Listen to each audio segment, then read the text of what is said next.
بسم اللہ الرحمن الرحیم۔ السلام علیکم۔ ہمارے چینل کہانی ہب آفیشیل میں خوش آمدید۔ ناظرین، میں آج آپ کے لیے انتہائی خوفناک اور دلچسپ کہانی لے کر آئی ہوں، لیکن کہانی شروع کرنے سے پہلے آپ سے گزارش ہے کہ اگر آپ نے ہمارا چینل سبسکرائب نہیں کیا تو آپ ہمارے اس چینل کو سبسکرائب کر لیجئے اور بیل آئیکن کو بھی پریس کر لیں تاکہ ہر نئی آنے والی ویڈیو بآسانی آپ تک پہنچ سکے۔ سکندر نے اپنی آنکھوں سے بہتے ہوئے آنسو صاف کیے اور گاڑی چلاتے ہوئے گھڑی پر نظر ڈالی۔ وہ چند ہی منٹوں میں اپنے آبائی فارم ہاؤس پہنچنے والا تھا۔ اس وقت وہ بہت ہی شکستہ دل تھا۔ اس کے سپنوں کا محل زمین بوس ہو چکا تھا اور وہ بے بسی سے اس کے ملبے پر ماتم منا رہا تھا۔ آج صبح تک اس کی دنیا رنگا رنگ تھی۔ وہ بہت ہی خوش اور مطمئن تھا۔ اسے یقین تھا کہ عروہ محبت کی دیوی بن کر اس پر مہربان ہو چکی تھی۔ اس نے اس سے شادی کرنے کا فیصلہ کر لیا تھا۔ آج وہ اسے سرپرائز دیتے ہوئے شادی کا پروپوزل پیش کرنے کا ارادہ رکھتا تھا۔ وہ انہی سوچوں میں سرشار آج وقت سے پہلے دفتر جا پہنچا۔ اسے ایک کمرے سے عروہ کی باتیں کرنے کی آواز سنائی دی تو وہ بے اختیار ہی خاموشی سے دروازے کے باہر کھڑا ہو گیا۔ اسے گفتگو سے پتہ چلا کہ عروہ اسی کے بزنس پارٹنر عتیق سے عامیانہ گفتگو میں مشغول تھی۔ وہ دونوں مل کر اس کی محبت اور سادگی کا مذاق اڑا رہے تھے۔ اسے پتہ چلا کہ عروہ تو در حقیقت عتیق کی داشتہ تھی اور وہ عتیق کے کہنے پر ہی اس پر مہربان ہوئی تھی۔ عتیق اسے بیوقوف بنا کر تمام کاروبار کے شیئرز اپنے نام کروانا چاہتا تھا۔ سکندر کے خوابوں کا محل ایک دم سے مسمار ہو گیا تھا۔ اس کا رواں رواں تڑپ اٹھا تھا۔ اسے پہلی بار احساس ہوا تھا کہ انسان کتنی بے بس مخلوق ہے۔ کل تک اسے عروہ کی محبت و چاہت پر یقین تھا۔ عتیق اس کا جگری یار اور پارٹنر بھی تھا، مگر آج اس کی زندگی کے یہ دونوں اہم کردار ایک جھوٹ، ایک دھوکہ ثابت ہوئے تھے۔ اسے اپنی زندگی یکلخت ویران سی لگنے لگی تھی۔ وہ جذباتی طور پر اتنی توڑ پھوڑ کا شکار ہو چکا تھا کہ وہ کسی کی نظروں میں آئے بغیر گاؤں کی طرف نکل گیا۔ وہ جانتا تھا کہ اس کے بابا ملک حیات جب بھی کچھ تنہائی چاہتے تھے تو شہر کی رنگینیوں سے منہ موڑ کر فارم ہاؤس کی طرف روانہ ہو جاتے تھے۔ اب کافی عرصے سے انہوں نے کاروباری مصروفیات کے باعث فارم ہاؤس کا رخ نہیں کیا تھا۔ اس نے سوچا کہ بجائے وہ سب کو خود پر ہوئی واردات کی تفصیل بتا کر اپنا مذاق بنوائے، کیوں نہ وہ اپنے بابا کے نقش قدم پر چلتے ہوئے تنہا رہ کر خود کو اس صدمے سے نکالنے کی خود سبیل کرے۔ سورج تقریباً غروب ہو چکا تھا جب وہ اپنی منزل مقصود تک پہنچا۔ اس نے گاڑی پختہ ڈرائیو وے پر پارک کی اور فارم ہاؤس کی اندرونی عمارت کی جانب چل پڑا۔ سردیوں کی آمد تھی، فارم ہاؤس بند پڑا تھا۔ ویسے بھی یہ فارم ہاؤس گاؤں سے کافی دور واقع تھا۔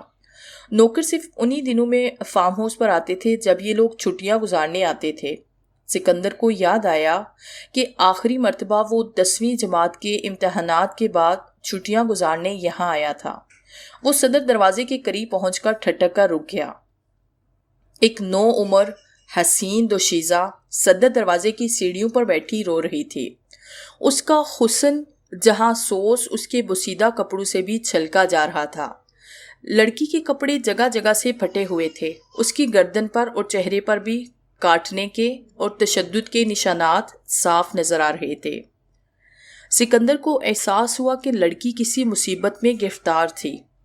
اس نے کھنکارتے ہوئے لڑکی کی توجہ حاصل کرنا چاہی۔ لڑکی اسے دیکھ کر دنگ سی رہ گئی۔ سکندر نے ملائمت سے پوچھا، بی بی تم کون ہو اور یہاں اس وقت کیا کر رہی ہو؟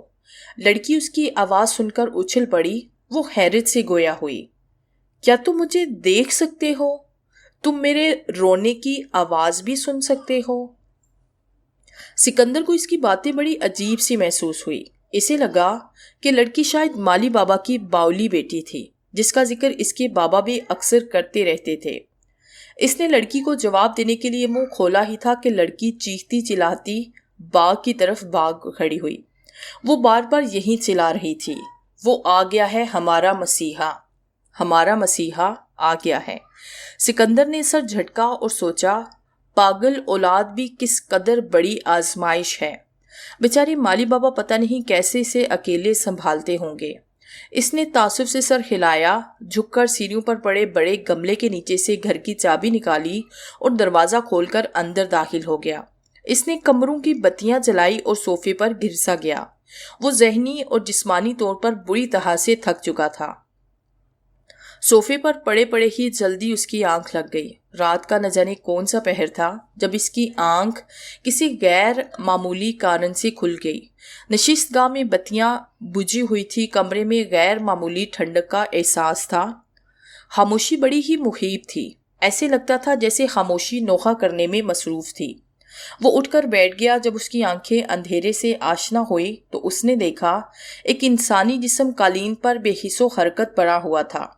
سکندر کا دل زور زور سے دھڑکنے لگا تھا۔ اسے مالی بابا کی پاگل بیٹی کا خیال آ گیا۔ اس نے اٹھ کر سائے ٹیبل پر ہاتھ مارا۔ اس کے ہاتھ میں شمع دان اور ماچس لگ گئی۔ اس نے موم بتی کو جلایا۔ کمرے کی تاریکی اب کچھ حد تک کم ہو چکی تھی۔ وہ سہما سہما سا شمع دان لیے انسانی جسم کے قریب پہنچا۔ اس نے دیکھا وہ جسم کسی حسین نوجوان دوشیزہ لڑکی کا تھا۔ اس لڑکی نے بڑے ہی رنگ برنگے کپڑے پہن رکھے تھے۔ اس کی چولی اور گھاگرا بہت ہی رنگین تھا۔ اس کی نازک کمر پر بہت ہی خوبصورت طلائی کمر بند بندھا ہوا تھا۔ لڑکی کے بال سیاہ و طویل تھے مگر اس وقت خون میں تر بتر تھے۔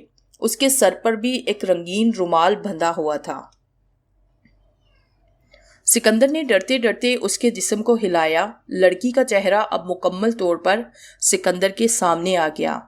لڑکی جب زندہ ہوگی اس وقت یہ بڑی ہی خوبصورت رہی ہوگی، مگر اس وقت اس کا حسین چہرہ خون سے بھرا ہوا تھا۔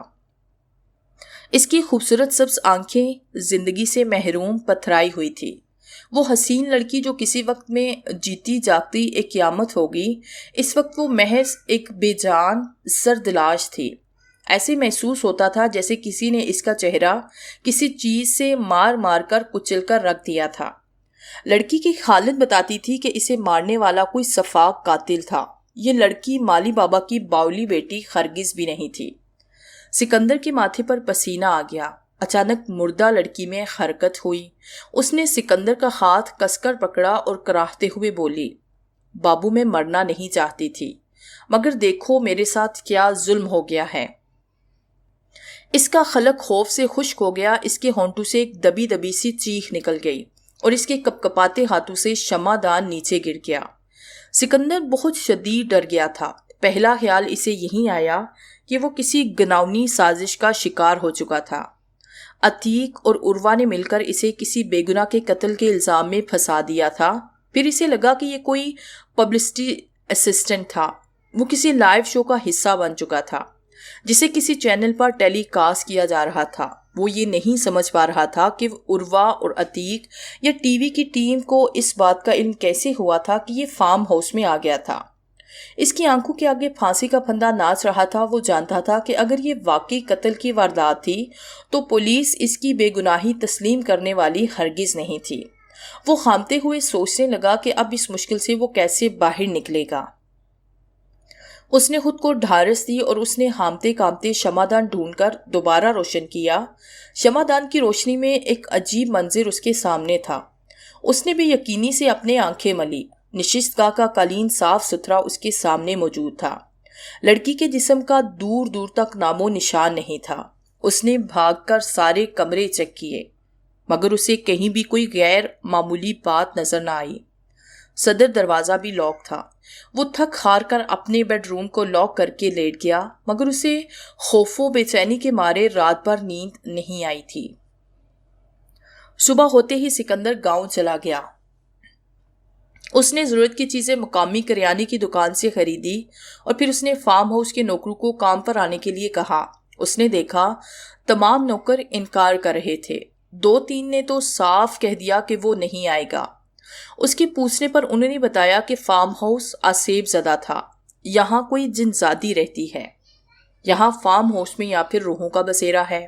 اس کے تفتیش کرنے پر انہوں نے بتایا کہ یہ تمام افراد مالی کی باولی بیٹی کے گم ہو جانے کے بعد شروع ہوئی تھی۔ بیٹی کے گم ہو جانے کے بعد مالی بابا بھی بیمار ہو گیا تھا اور چند دنوں کے اندر اندر وہ بھی اس کے غم میں چل بسا تھا۔ مالی بابا کی موت کے بعد فارم ہاؤس میں عجیب و غریب آوازیں آنے لگی تھی۔ نوکروں کو اپنی جان پیاری تھی، اس لیے انہوں نے وہاں جانا ترک کر دیا تھا۔ سکندر ان لغویات اور تہمات پر یقین نہیں رکھتا تھا۔ اس کے اصرار کرنے پر نوکر اس شرط پر راضی ہوئے کہ مغرب کی نماز سے پہلے پہلے وہ کام سے چھٹی کر لیا کریں گے۔ سکندر کے لیے یہ تمام صورتحال بہت غیر متوقع تھی، مگر وہ یہ پر اصرار گتھی سلجھائے بنا واپس شہر نہیں جانا چاہتا تھا۔ گاؤں میں آدھا دن گزار کر گھوم پھر کر وہ فارم ہاؤس پہنچا تو اس نے دیکھا نوکر جانے کی تیاری میں تھے، مگر انہوں نے کمرے صاف کر دیے تھے۔ ماسی شادہ نے کھانا بنا کر روٹی پکا کر رکھ دی تھی۔ نیا مالی فارم ہاؤس کے باغ کو ترتیب سے کاٹ چھان چکا تھا۔ جلانے کی لکڑی بھی باہر بنے آتش دان کے پاس ڈھیر کر دی گئی تھی۔ اس نے بادل نہ ہنستا انہیں رخصت ہونے کی اجازت بھاری دل سے دے دی۔ اس نے نہ چاہتے ہوئے بھی اکیلے بیٹھ کر کھانا کھایا، پھر اس نے اپنی کافی بنائی اور باہر پڑی آرام دہ کرسی پر آ کر بیٹھ گیا۔ اچانک اس کی توجہ سامنے پڑے لکڑی کے خوبصورت منقش جھولے پر پڑی۔ اس نے حیرت سے سوچا، ارے بابا نے کب سے یہ شوق پال لیے؟ وہ کافی کا مگ پکڑے جھولے کے پاس گیا۔ جھولا کاریگری کا ایک نہایت ہی عمدہ نمونہ تھا۔ اس پر بچھے گدے پر پتوں کا ڈھیر پڑا ہوا تھا۔ اس نے بے اختیار ہی پتے گرائے۔ اچانک اس کے ہاتھ کسی چیز سے ٹکرائے۔ اس نے بے اختیار ہی اس چیز کو پکڑ لیا۔ اس کا دل اچھل کر اس کے حلق میں آ گیا۔ اس کے ہاتھ میں وہی خوبصورت منقش کمر بند تھا جو اس نے کل رات مقتول لڑکی کی کمر پر بندھے دیکھا تھا۔ اس نے بے اختیار ہی اسے چھوڑ دیا۔ وہ ایک چھنکار کرتا ہوا زمین پر گر پڑا۔ سکندر کی پیشانی پسینے سے تر ہو گئی۔ اس نے بے بسی سے سوچا، اس کا مطلب ہے کہ کل رات یہاں کچھ لازمی ہوا تھا، مگر کیا ہوا تھا؟ اس کے پاس کسی سوال کا جواب نہیں تھا۔ اس نے سرخ اینٹوں کے فرش پر نظر دوڑائی۔ کمر بند اب وہاں سے غائب تھا۔ اسے لگا جیسے اس کے اعصاب جواب دیتے جا رہے تھے۔ وہ بھاگتا ہوا گھر میں چلا آیا۔ جیسے ہی وہ گھر میں داخل ہوا، اسے ایک مترنم سی آواز سنائی تھی۔ وہ بے اختیار آواز کی سمت بھاگا۔ اس نے واضح طور پر پائل کی پکار اور چوڑیوں کی چھنکار سنی تھی۔ کوئی سبک قدموں سے اس کے آگے پیچھے بھاگ رہا تھا، مگر وہ اسے دیکھنے سے ناکام تھا۔ وہ اونچی آواز میں بولا، تم جو کوئی بھی ہو سامنے آ جاؤ۔ عروہ، عتیق، میرے سامنے گنونے کھیل مت کھیلو۔ میں جانتا ہوں کہ تم لوگ یہیں پر ہو۔ اس کی آواز اپنی بازگشت میں ہی گم ہو کر رہ گئی۔ زنانہ ہنسی، پائل اور چوڑیوں کی چھنکار اچانک کہیں گم ہو گئی۔ گھر میں دوبارہ سے خاموشی کا راج تھا۔ سکندر جان چکا تھا کہ عتیق اور عروہ اسے مل کر پاگل بنا رہے تھے۔ وہ زور سے چیخ کر بولا، میں کسی اوچھے ہتھ کنڈے سے ڈرنے والا نہیں ہوں۔ تم لوگ جو مرضی کرو، میں جھانسی میں آنے والا بالکل بھی نہیں۔ اس نے چند کتابیں مطالعے کے کمرے سے لی اور اپنے کمرے میں لیٹ کر پڑھنے لگا۔ پڑھتے پڑھتے اسے نیند آ گئی۔ اس کی آنکھ کھلی تو اسے کچھ غیر معمولی احساس ہوا۔ کمرہ برف زار بنا ہوا تھا۔ اس نے گہرا سانس لیا۔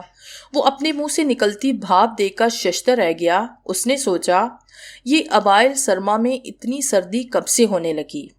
اچانک اسے دبی دبی سرگوشیوں کی آواز سنائی دی۔ وہ خوف سے پسینے میں نہا گیا۔ اس کے علاوہ گھر میں کوئی زیرک موجود تھا۔ اس نے کمرے کے کونے میں پڑا اپنا بلہ اٹھایا اور دبے پاؤں آواز کی سمت چلا آیا۔ آواز اس کے ساتھ والے بیڈ روم سے آ رہی تھی۔ اس نے آہستہ سے تھوڑا سا کمرے کا دروازہ کھولا۔ کمرہ چاندنی سے روشن تھا۔ موتیے اور گلاب کی خوشبو ہوا کے سنگ آ رہی تھی۔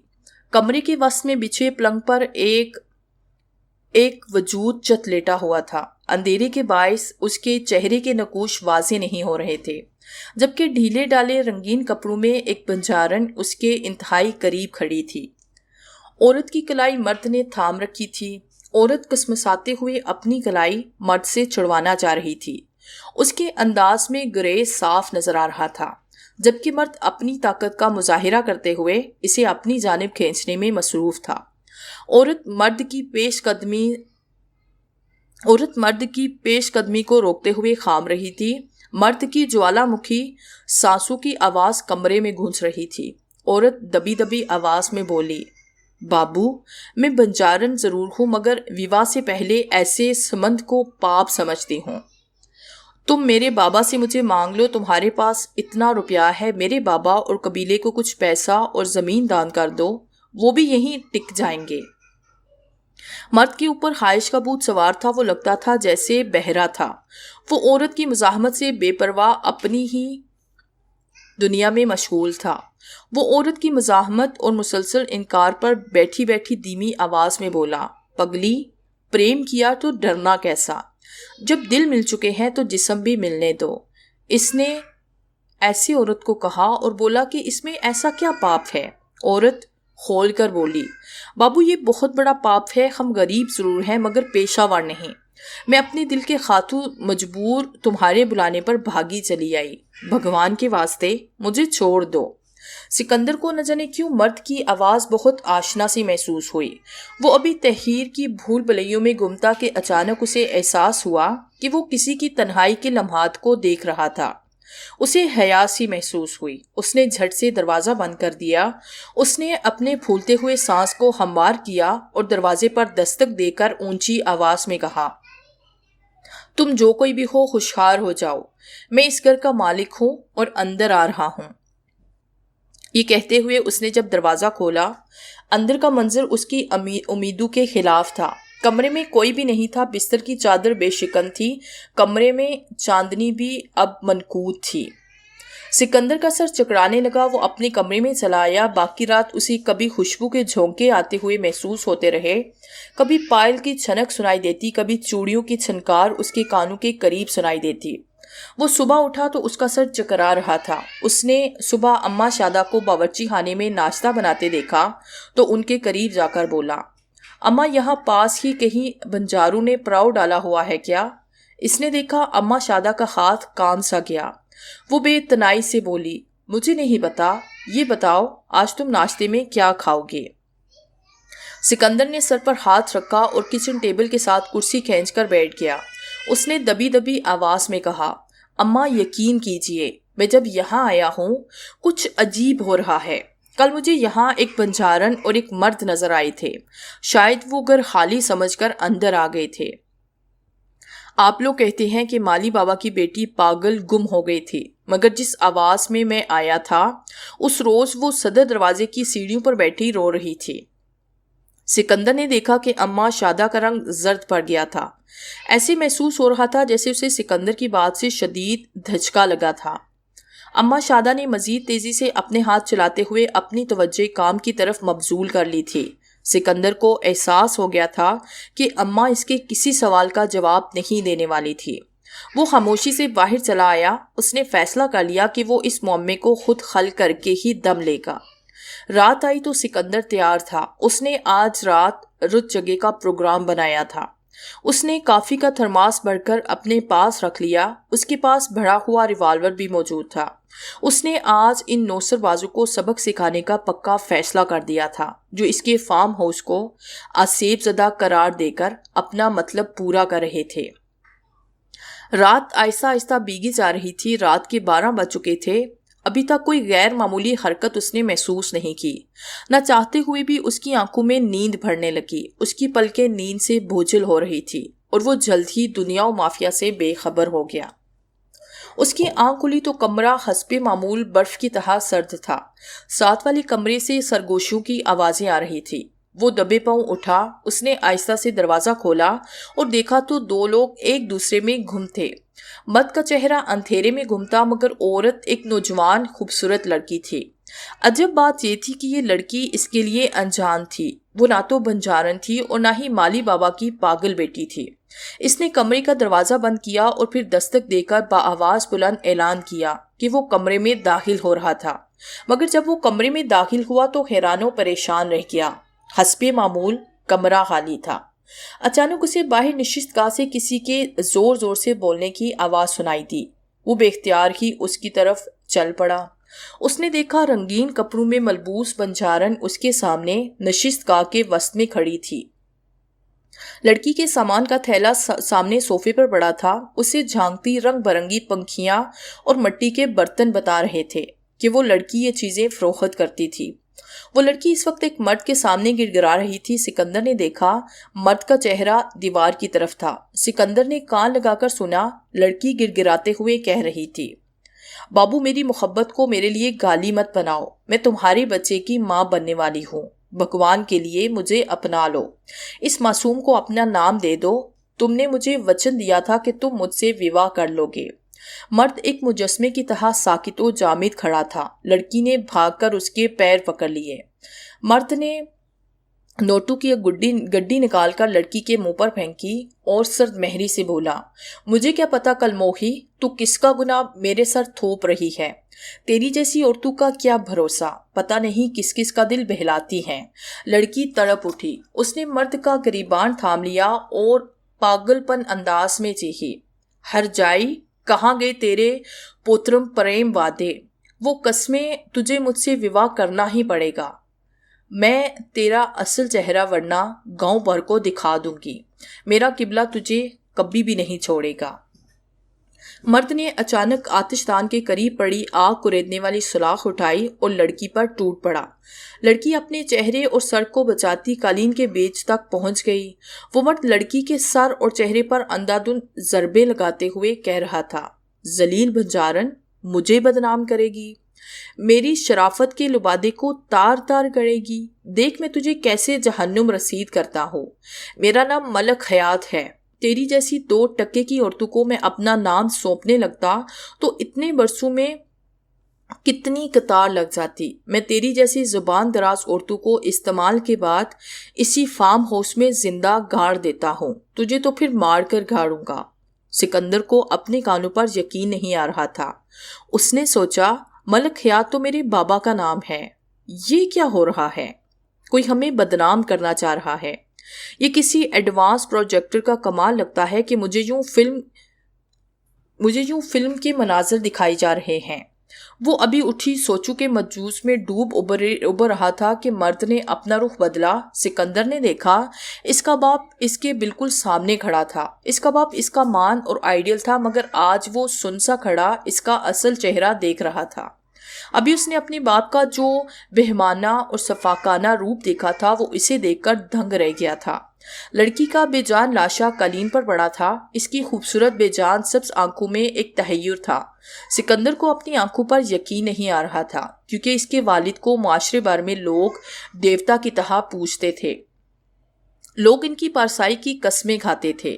وہ نہ صرف ارکان دین کے پابند تھے بلکہ کئی فلاحی تنظیمیں بھی چلاتے تھے. سکندر اور اس کے 3 بہن بھائی بہت چھوٹے تھے جب ان کی والدہ گردن اور بخار سے گزر گئی تھی. اس کے والد نے ساری جوانی ان کی پرورش اور تعلیم و تربیت میں گزار دی تھی. رشتہ داروں کے انتہائی اصرار پر بھی شادی نہیں کی تھی. سکندر کو یقین نہیں آ رہا تھا کہ اس نے ابھی جو کچھ دیکھا وہ سب حقیقت میں رونما ہوا تھا یا وہ کوئی خوفناک خواب دیکھ رہا تھا. سکندر کو چکر سا آ گیا. اس نے آنکھیں ایک لمحے کے لیے بند کی. جب اس نے دوبارہ آنکھیں کھولی تو کمرے میں سب کچھ اپنی جگہ پر تھا. نشستگاہ خالی تھی. سکندر کو اپنی دماغی صحت پر شک ہونے لگا. اس کا سانس رک رہا تھا. وہ بھاگتا ہوا دروازہ کھول کر باہر نکلا، مگر سامنے کا منظر دیکھ کر وہ ششدر سا رہ گیا. سامنے گلاب کی کیاریوں کی زمین شک ہوئی تھی. دیکھتے ہی دیکھتے اس میں سے 3 لڑکیاں برآمد ہوئی. اسے پہلی بار احساس ہوا کہ وہ گلاب کی کیاری در حقیقت ان لڑکیوں کا مرکز تھی. جلد ہی وہ گرتی پڑتی اس کے قریب پہنچ گئی. یہ ساری لڑکیاں نوجوان اور خوبصورت تھیں. ان لڑکیوں میں سے ایک مالی بابا کی پاگل بیٹی بھی تھی، ایک بنجارن تھی اور ایک گاؤں کی کوئی الیر مٹیار تھی. وہ ان تینوں کو مختلف اوقات میں فارم ہاؤس میں رونما ہونے والے پر اسرار واقعات میں دیکھ چکا تھا. ان میں سے ہر لڑکی اپنے حسن میں یکتا اور بے مثال تھی. سب سے آگے والی بنجارن سے وہ بخوبی واقف تھا. سکندر کے دل کی دھڑکن بہت تیز ہو چکی تھی. اس نے بے یقینی سے سر ہلایا اور بولا، میں کسی دماغی بیماری کا شکار ہو گیا ہوں. میں روحوں پر یقین نہیں رکھتا. تم لوگ میرے ذہن کا فطور ہو. بنجارن سام کی طرح پھنکاری اور کہنے لگی، تیرا باپ ابھی چند ہی لمحوں میں یہاں پہنچتا ہوگا. کل رات تجھے بے بس کر کے ہم نے اس بے غیرت کو فون کروایا تھا. تیری روتی بسورتی آواز سن کر وہ تڑپ اٹھا تھا. اس کا انجام اب قریب ہے. اس کی سبز آنکھوں میں انتقام کی آگ جا رہی تھی. سکندر نے چاہا کہ وہ فون کر کے بابا کو یہاں آنے سے منع کر دے، مگر اس کا ہاتھ سیل فون تک نہیں پہنچ سکا. اسی اثنا میں اسے گاڑی کا جانا پہچانا خان سنائی دیا. سکندر نے دیکھا کہ اس کے والد گاڑی ڈرائیو وے پر پارک کر کے اس کی جانب کشا کشا چلے آ رہے تھے. سکندر نے انہیں چیخ چیخ کر منع کرنا چاہا، انہیں پلٹ جانے کا کہنا چاہا، مگر اس کی زبان گھنگ ہو چکی تھی. اس کے والد جیسے ہی اس کے قریب پہنچے وہ اسے ان لڑکیوں میں گرا دیکھ کر چونک اٹھے. سکندر نے ہلنا چاہا مگر وہ تو جیسے پتھر کا بن گیا تھا. لڑکیوں کے چہرے دیکھتے ہی دیکھتے ملک حیات اچھل پڑا. وہ خود سے زرد پڑتے ہوئے بولا، تم تینوں تو مر چکی تھی. میں نے اپنے ہاتھوں سے تم تینوں کو جہنم رسید کیا تھا. تم کیسے یہاں موجود ہو سکتی ہو؟ سکندر کو اپنے باپ کے اعترافی قتل کو سن کر بھی کانوں پر یقین نہیں آیا. وہ بے اختیار ہی بولا، بابا آپ نے گناہ اور معصیت کا راستہ کیوں اپنایا؟ ہمارے مذہب نے آپ کو نکاح کا حق دیا تھا، پھر کیوں کیا ایسا آپ نے؟ آپ نے لڑکیوں کی عزتوں سے کھلواڑ کیوں کیا؟ کیا آپ قرآن پاک نہیں پڑھتے تھے؟ قرآن پاک میں ارشاد ہے، اور زنا کے قریب مت جاؤ، یہ بے شک بے حیائی ہے. چودھری ملک حیات گڑگڑاتے ہوئے بولا، پتر میری مت ماری گئی تھی، میں اپنی خواہشات کا اسیر ہو گیا تھا. اس معاشرے میں دوسرا نکاح کرنا مشکل اور زنا کرنا آسان ہے. اس نے اپنے ہاتھ لڑکیوں کے سامنے جوڑے اور کہا، مجھے تم سب معاف کر دو. میں نے تم لوگوں کے ساتھ بہت زیادتی کی ہے. میں انسان سے بھیڑیا بن گیا تھا. میں اللہ اور اس کے رسول کے بنائے ہوئے قوانین کی خلاف ورزی کر بیٹھا ہوں. میں زنا اور قتل جیسے دوگنا عظیم گناہ کا مرتکب ہو چکا ہوں. تمہاری معافی شاید میرے اعمال سے چند گناہوں کو جھاڑ دے. وہ تینوں ایک زبان ہو کر بول اٹھی، تجھے معاف کر دے؟ تو نے جس نے نہ صرف ہمارے جسم داغدار کیے بلکہ ہماری روح بھی بھٹکتی رہی. بنجارن آگے آ کر بولی، یہ پاکٹھنڈی تو نہ صرف میرے بلکہ میرے بچے کا بھی قتل کیا ہے. میرا وہ بچہ جو اس کے کارن دنیا میں آنے سے پہلے چلا گیا. مالی بابا کی پاگل نوعمر لڑکی نے آگے بڑھ کر کہا، اس ہوس کے درندے نے میرے بابا کو شہر خفتو کے لیے بیچ دیا اور پیچھے سے اسی فارم ہاؤس میں میرے ساتھ منہ کالا کرتا رہا. اسے یہ خیال تھا کہ میں شاید بالکل پاگل ہوں. ایک رات جب میں روتے ہوئے اس سے کہنے لگی کہ میں اپنے بابا کو سب کچھ بتا دوں گی، تو اس نے مجھے زندہ ہی گلاب کی کیاریوں میں گھاڑ دیا. میرا بابا میرے غم میں تڑپ تڑپ کر مر گیا. ملک حیات کے چہرے پر زلزلے کی سی کیفیت آ رہی تھی. وہ کانپتی ہوئی آواز میں بولا، میں بے بس تھا، میں مجبور تھا. اس سے پہلے میں روپے سے ہی جسم خریدتا رہا تھا. مجھے تو یہی خل پتا تھا. میں نے تو تمہیں کہا تھا کہ مجھ سے پیسے لے لو اور خاموشی سے لوٹ جاؤ. جب تم لوگ نہیں مانے تو مجبوراً مجھے یہ انتہائی قدم اٹھانا پڑا. سکندر آگے بڑھا اور بولا، بابا کیوں؟ آخر کیوں کیا آپ نے ایسا؟ آپ سب کی نظروں میں مذہبی اور متقی بنے رہے. آپ کے لیے کیا دنیا والوں کی نظر میں پاک باز اور عظیم بننا اتنا ضروری تھا کہ آپ لٹیرے اور قاتل بن گئے؟ دوسری شادی ایک حلال راستہ تھا. ہماری والدہ تو فوت ہو چکی تھی، مگر آپ حلال ذریعہ اپنانے سے ہچکچاتے کیوں رہے؟ ملک حیات پھٹی پھٹی آواز میں بولا، تمہاری ماں کی وفات کے 10 سال بعد جب مجھے جسمانی تقاضوں نے تنگ کرنا شروع کیا، اس وقت تک تم بچے، ہمارے رشتہ دار، دوست، احباب، پڑوسی سب مجھے دیوتا بنا چکے تھے جسے کوئی انسانی حاجت نہیں رہی تھی، جو ہر انسانی اور بشرہ کمزوری سے پاک تھا. محلے کی عورتیں، رشتہ دار عورتیں، دوستوں کی بیویاں، جوان سال بیٹیاں سب مجھے اوتار سمجھتی. کوئی مجھے بھائی کہتی اور کوئی مجھے انکل کہتی. میرا دل کرتا تھا کہ میں ان کو بتاؤں کہ میں ان کا بھائی یا انکل ہرگز نہیں تھا.